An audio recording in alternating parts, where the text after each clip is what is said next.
आदरणीय दर्शक नमस्कार। विकल्प ज्ञान तथा विकास केन्द्रको प्रस्तुति बाल शान्ति कार्यक्रममा यहाँलाई हार्दिक स्वागत एवं न्यानो अभिवादन। म यहाँकै कार्यक्रम सञ्चालिका हेलिना राई।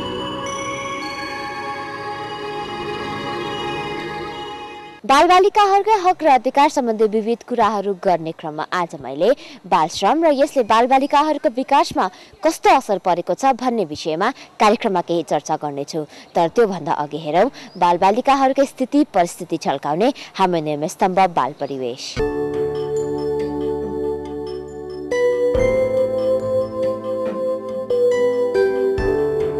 खान, बस्न र पढ्न पाउनु यो सबै नागरिकको नैसर्गिक अधिकार हुन्। यी बाहेक माया, ममता र सहानुभूति खास जरुरी हुन्छ बालबालिकाहरूको विकासको लागि। यद्यपि हाम्रो देशको आर्थिक समस्याका कारण धेरै परिवारहरूमा ससाना बालबालिकाहरूले परिवार धान्न श्रम गर्नु परेको तीतो यथार्थता पनि छ।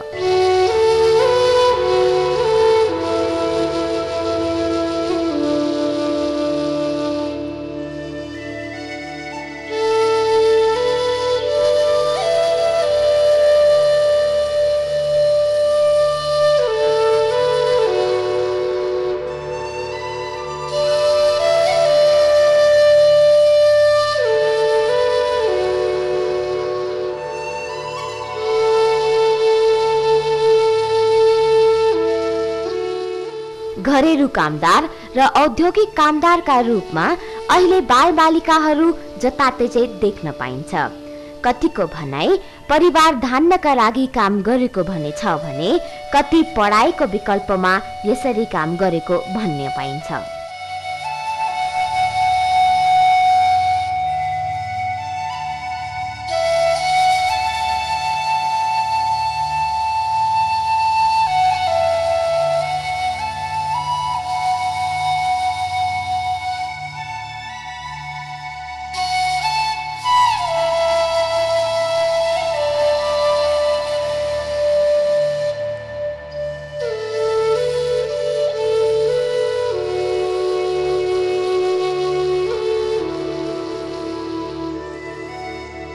जे भए पनि बालबालिकाहरूलाई श्रममा जोताउनु भने कानुन विपरीत रहेको हामी सबैलाई थाहा छ। तथापि विभिन्न कारणवश बालबालिकाहरू र अभिभावकहरू नै यिनीहरूलाई यस्तो अवस्थाबाट कसरी उम्काउने हो भन्ने रणभुल्लमा छन्।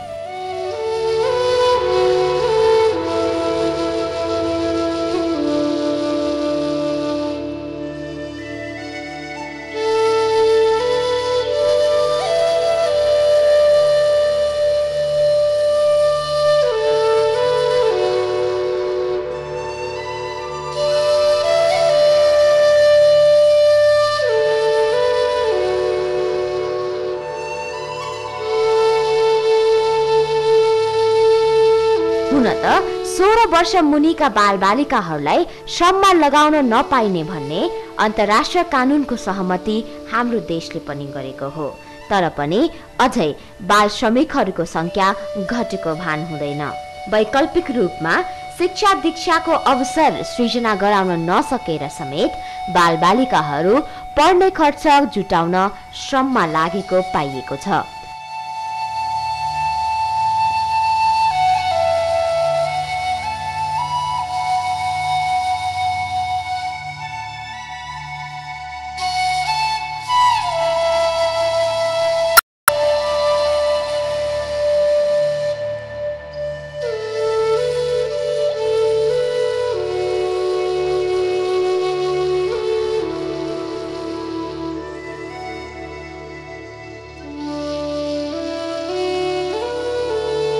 हुन त बाल श्रम विरुद्ध हामीले जति नै नाराहरू घोके पनि यथार्थ अझै परिवर्तनको स्थितिमा छैन।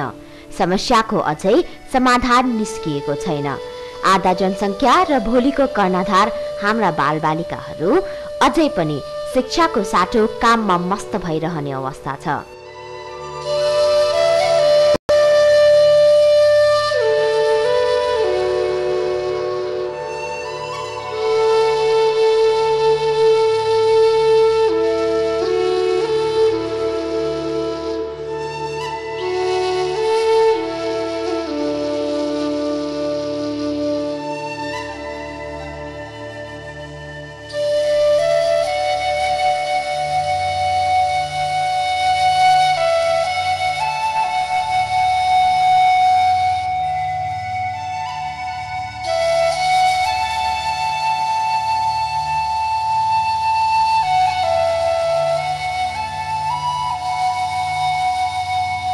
यस्तोमा यिनीहरूको सुदृढ विकास कसो गरी होला?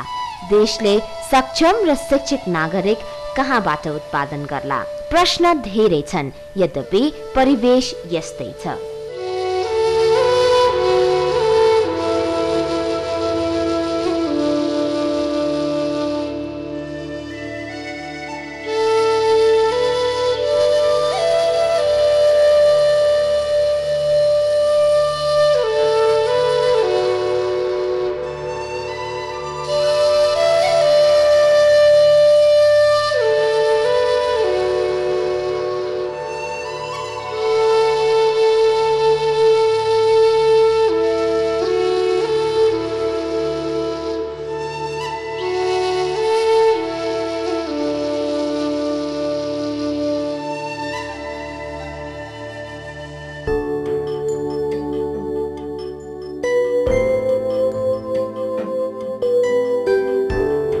नेपालले अन्तर्राष्ट्रिय बाल अधिकार सन्धिमा हस्ताक्षर गरे लगत्तै बाल श्रम र बालबालिकाहरू विरुद्ध हुने कुनै पनि हिंसा विरुद्ध कदम चाल्ने कटिबद्धता देखाएको भए तापनि बाल श्रमिकहरूको संख्या निकै बढेको पाइन्छ।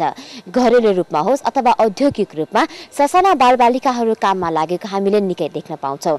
ससाना होटलहरू र पसलमा पनि यो दृश्य अब नौलो रहेको छैन। त्यसैले बालबालिकाहरू आफ्नो स्थिति बारेमा के भन्छन् अथवा भनौँ उनीहरू यो स्थितिको उन्मूलनको लागि के चाहन्छन् त सुनौ उनीहरूकै आवाजमा। हामी नेम स्तम्भ बाल आवाज अबको प्रस्तुति।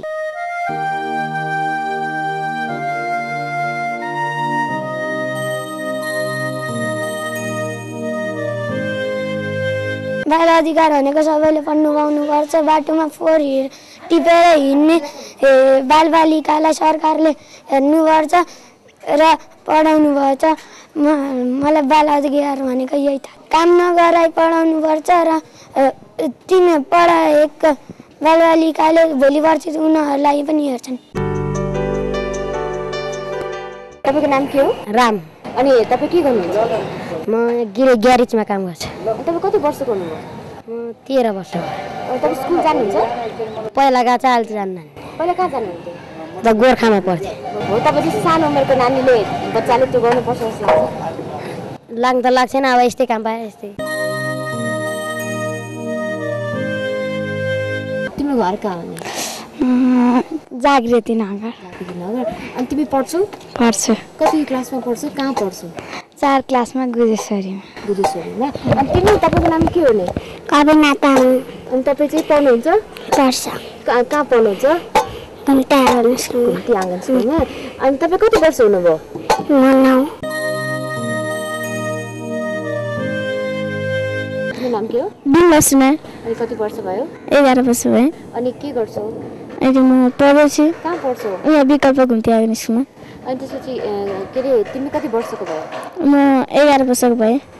अनि तिमीलाई यता जस्तो सिलामगढ यो सुकुम्बासी बस्तीमा बस्छौ होइन, के छ समस्या? के छ? कस्तो लाग्छ?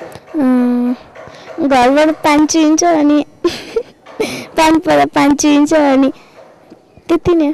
अरू के समस्या छ जस्तो लाग्छ? टोइलेट छैन। पढेपछि ठुलो मान्छे हुनुपर्छ। पढेन भने ठुलो जाहिर खान पाइँदैन, दुःख पाइन्छ। पढेन भने पछि खाते स्वभावको त ट्यापे स्वभावको हुन्छ। अनि जस्तै रकमार्क फाउन्डेसनमा तपाईँ कसरी आइपुग्नु भयो? म रकमार्क फाउन्डेसनमा पहिला म कारखानामा थियो। कारखानामा धेरै दुःखहरू कष्ट गर्नु पर्थ्यो। धेरै 4 बजे उठ्नु पर्थ्यो, 8 बजेसम्म पुग्नु पर्थ्यो। राम्ररी खाना पाउने थिएन। त्यसैले यहाँको सरहरू आउनुभयो। सरहरू आउनु भएको बेला मलाई लैजानु भयो। एकदमै राम्रो छ, खेल्न पढ्न खाना एकदमै राम्रो लाग्छ मलाई। अनि यहाँ केही हातहरू भाँच्यो भने औषधि पनि गरिदिनुहुन्छ। अनि मलाई राम्रो छ। तपाईँ चाहिँ यहाँ कसरी आउनुभयो? फाउन्डेसन सर कारखानामा जानुभएको अनि म बुनिरहेको अनि सरहरू आउनु भएर मलाई यहाँ लिएर आउनुभएको सरहरूले। अब पढिसकेपछि के हुन्छ जस्तो लाग्छ? के बन्न मन लागेको छ तपाईँ? मलाई पढिसकेपछि मलाई टिचर बन्न मन लाग्छ। म पढेर टिचर बन्न मन लाग्छ। तपाईँको नाम के हो? रुपेश कुमार ठाकुर। अनि तपाईँ कहाँ बस्नुहुन्छ? राजपुर राजपुरमा। अनि जस्तै तपाईँ जस्तै साना अरू बालबालिकाहरूलाई नि निकै गाह्रो कामहरू गराउन लाइन्छ होइन, गराउने ठिक हो कि होइन जस्तो लाग्छ तपाईँलाई? ठिक होइन। तपाईँको नाम के हो? मनिका पुलाम मगर। कान्छलाल गोले। हो, तपाईँको घर कहाँ हुने? मेरो गाउँ सरलाई। अनि तपाईँ यहाँ कसरी आइपुग्नु भयो? तपाईँ अहिले नेपाल माग फाउन्डेसनमा हुनुहुन्छ होइन, यहाँ कसरी आइपुग्नु भयो? गलैँचा बुनिराखेको थिएँ अनि यहाँको सरहरू आउनुभयो अनि लिएर आउनुभएको हामीलाई। म गाउँबाट भेनासँग दाइसँग गलैँचा बुनाएको थियो, यहाँको सरहरूसँग भेट्यो अनि सरहरूसँग यहीँ आयो। अनि जस्तै योभन्दा अगाडि गलैँचा बुन्ने भनेर भन्नुभयो, अहिले तपाईँ पढिरहनु भएको छ होइन, रकमाग फाउन्डेसनमा हुनुहुन्छ। त्यति बेलाको समय र अहिलेको समयमा के फरक छ जस्तो लाग्छ? अहिलेको समय ठिकै लाग्छ, त्यति बेलाको समय चाहिँ अलिक गाह्रो जस्तै लाग्छ। कस्तो गाह्रो हुन्छ? खै गलैँचा बुनेको अलिक गाह्रै जस्तो लाग्छ, हातहरू फुडिन्छ अनि त्यही भएर गाह्रो जस्तो लाग्छ। यहाँ अलिक सजिलै लाग्छ। तपाईँलाई कस्तो लाग्छ? गलैँचा बुन्दा रातिको 4 बजी उठाउँथ्यो अनि त्यसपछि गलैँचा बुनेर फेरि 6 बजीदेखि फेरि चिया खान जान्थ्यो अनि फेरि 9 बजीसम्म 10 बजीसम्म बुन्थ्यो अनि फेरि अनि भुजा खाएर आएर फेरि उठो गर्थ्यो। यहाँ चाहिँ अति राम्रै लाग्छ।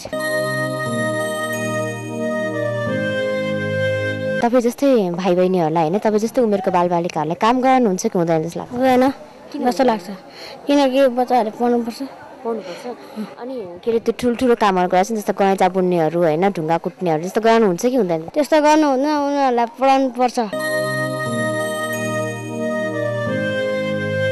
सबै बालबालिकाले खेल्न पाउनुपर्छ र पढ्न पाउनुपर्छ।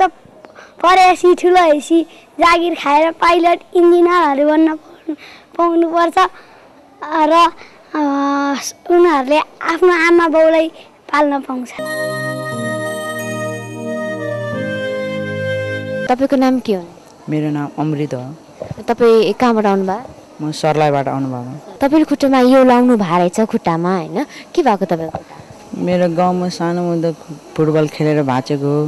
अनि म फुटबल खेलेर भाँचेर यस्तो खुट्टा भाँचेर कुहिएको, खुट्टा कुहिएर अनि पछि बाङ्गो भएको हो। बाङ्गो भएर अनि म गाउँमा 5सम्म पढ्थ्यो। 5सम्म पढेर अनि म बुवामा पनि हुनुहुन्न अनि बुवामा बित्नु भइसक्यो अनि म काठमाडौँ भागेर आएको। अनि अहिले तपाईँ रकमाग फाउन्डेसनमा हुनुहुन्छ होइन, अनि अहिले कस्तो लाग्दैछ यहाँको कार्यक्रम? मलाई यहाँको कार्यक्रम धेरै राम्रो लागिरहेछ। मलाई यहाँ धेरै खुसी लागिरहेछ। मलाई मेरो यहाँ जीवन सुखी मलाई खुसी भइरहेछ, सबै धेरै खुसी भइरहेछ।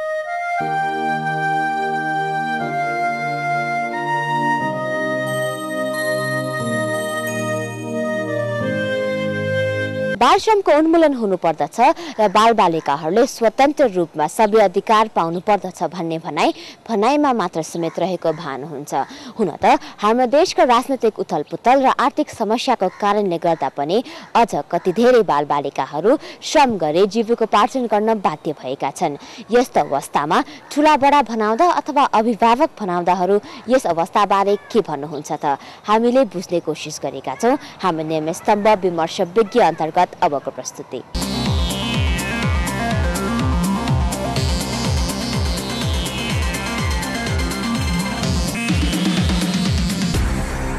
बालबच्चा भनेका हाम्रा भविष्यका कर्णधार हुन्।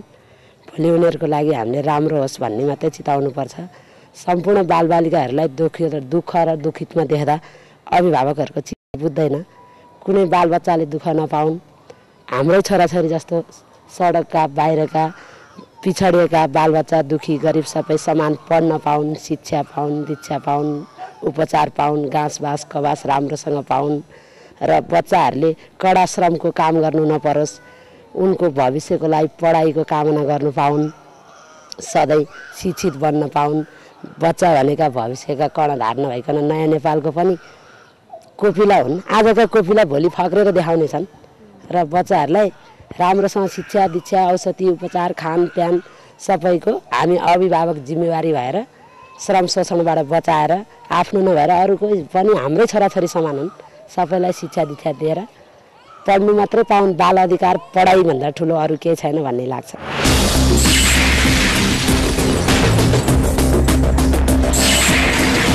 बालबालिका भनेका हाम्रा देशका कर्णधारहरू हुन्, यो सबैलाई यावत थाहा छ। अनि साँच्चै यो बाल क्षेत्रमा काम गर्ने जति पनि सङ्घ संस्थाहरू हुनुहुन्छ अनि साँच्चै सरकार पक्षबाट पनि यसको लागि निर्मूल को वातावरण बनाउनुपर्छ। देशमा एउटा बाल श्रमको अन्त्य हुनुपर्छ हामी चाहन्छौँ। अनि हरेक आफ्ना अभिभावकले नसकेको खण्डमा सरकारले यसको दायित्व लिनुपर्दछ हामी यो भन्छौँ। किनभनेदेखि सरकारले हरेक बच्चालाई आजको कर्णधार भनेर बसिरहेको बेला सरकार आफै मौन बसेको छ। यो सरकार मौन यसरी बस्नु हुँदैन। कर्णधार बन्छ भनेदेखि उसले आफ्नो जनतालाई कर्णधारै बनाउन सक्नुपर्दछ। यसको सबैभन्दा बढी जिम्मेवार सरकार पक्ष नै हुँदछ।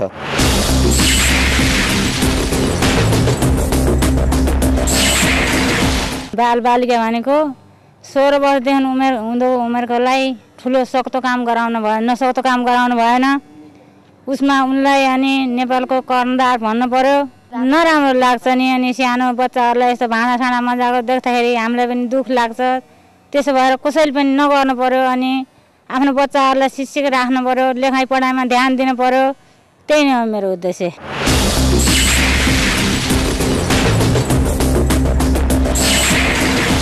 वास्तवमा यो बाल श्रमिक भन्नाले त नि यो नेपालमा बढी मात्रामा देखिएको पनि छ। दुनियाँभरको म हिँड्छु बाटोघाटोमा, हेर्नुहोस् ढुङ्गा गिटीहरू सब कुटेका हुन्छन्। अनि त्यसपछि अब गाडीमा खलासीको रूपमा काम गरेका हुन्छन्। त्यो देख्दाखेरि सायद चित्त दुख्छ। त्यो कमजोरी चाहिँ तपाईँ हामी अभिभावकैद्वारा त्यस्तो हुनसक्छ। अब कतिपय बाबुआमाले के गर्छन् भने आर्थिक अवस्थाको नाजुक अवस्थाको बाबुआमाले चाहिँ आफैले पठाउँछन्, जा बाबु कमाएर ल्या, खाउँ, घरमा यस्तो छैन, यस्तो अभाव छ भनेर त्यसरी बाध्यता भएर उनीहरू जान पर्छ। किनभने उनीहरू असल त्यो शिक्षा असल मार्गदर्शक गर्ने बाबुआमा नै हुन्। तर उनले चाहिँ त्यो कुबाटोमा लगाउन चाहिरहेका छन्। त्यो बोझ जुन भार दिएका छन् त्यो बच्चाहरूलाई एउटा असल मार्गमा नगन त्यो त्यसको विपरीत दिशातिर उनीहरूलाई पठाएका छन्। अनि उनीहरू बिग्रिने सङ्गतबाट नै उनीहरू बढार लिने अनि नराम्रो बाटोमा जाने चाहिँ यो प्रवृत्ति बढेको छ अहिले नेपालमा पनि। तर यो चाहिँ यसमा होर्डिङ बोर्डमा जति बाल श्रमको बारेमा जति विरोध गरेका छन्, जति विज्ञापन टिभी रेडियो सबैबाट गर्छ, तर त्यो वास्तविक व्यवहारमा लागू भएको छैन। यो राज्य पक्षले, समाजले अनि अभिभावकले यी तिनटै पक्षले बहुत गहन रूपले यसलाई लिएर जानुपर्ने हो। यो गइरहेको छैन। यो गइदिएको खण्डमा यो सायद यो समस्या नै आउँदैन होला।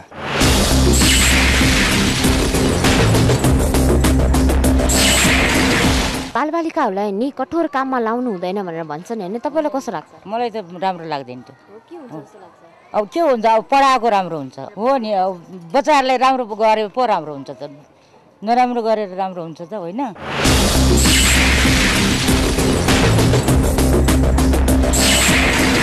बालबालिकाहरूलाई कठोर श्रम लाउनु हुँदैन भनेर भन्छन् होइन, तर लाइरहेछन्। यो कस्तो लाग्छ तपाईँलाई? यो त ठिक लाग्दैन। अब ठुला बडाले यस्तो गरिरहेछन् अब है। अब हाम्रो बालबच्चालाई नि हामीले काम त लगाएन, पढ्नै पठाइरहेछौँ। अब गाउँघरतिर आएका बच्चाहरू छन्, शोषण गरिरहेछन् तिनीहरूलाई चाहिँ।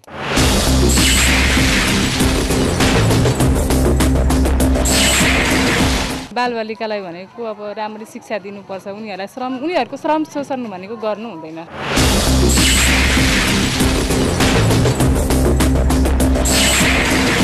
बालबालिकालाई स्कुल पठाउनुपर्छ। काम नगरेको काम लगाउनु, स्कुल पठाउनु पर्यो, पढाउनु पर्छ। बुवा आमाले त्यस्तै काम सजिलो दिइहाल्छ बच्चाले।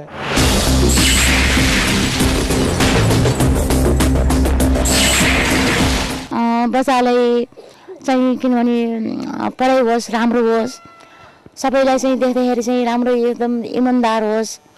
हामीले चाहिँ किनभने बच्चालाई आँसु चुहाउनु नपरोस्, राम्रो होस्। किनभने हाम्रो त्यो बच्चाहरूलाई चाहिँ राम्रो पढेको चाहिँ राम्रो चाहिँ एकदम ठुलो मान्छे भएको बन्नेको देख्न पाओस्।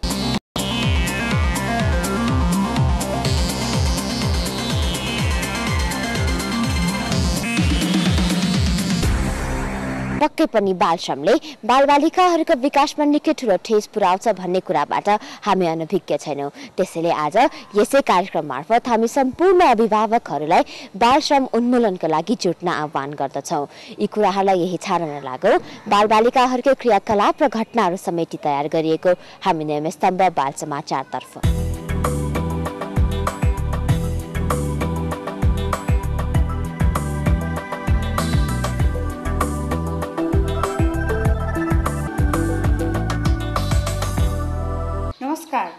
समाचारमा यहाँहरूलाई हार्दिक स्वागत तथा अभिवादन। म निमा तामाङ।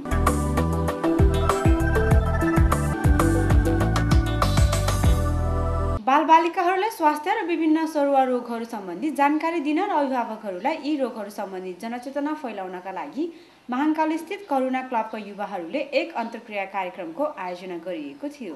कार्यक्रममा विशेष गरी बालबालिकाहरूलाई लाग्ने र उनीहरूको स्वास्थ्यमा हानि पुर्याउने सरुवा रोग सम्बन्धी जानकारी दिएको क्लबका संयोजक रोशन लामाले बताउनुभयो।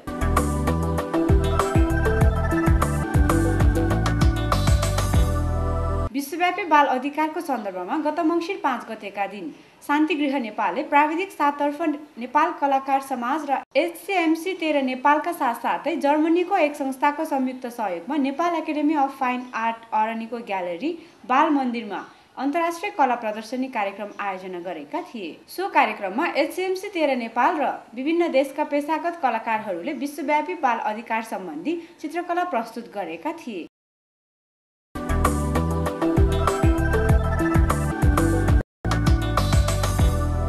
हस्त पुनः अर्को साता यस्तै विभिन्न बाल समाचार लिएर उपस्थित हुने नै छु। त्यति दिनसम्मको लागि बिदा दिनुहोस्। नमस्ते।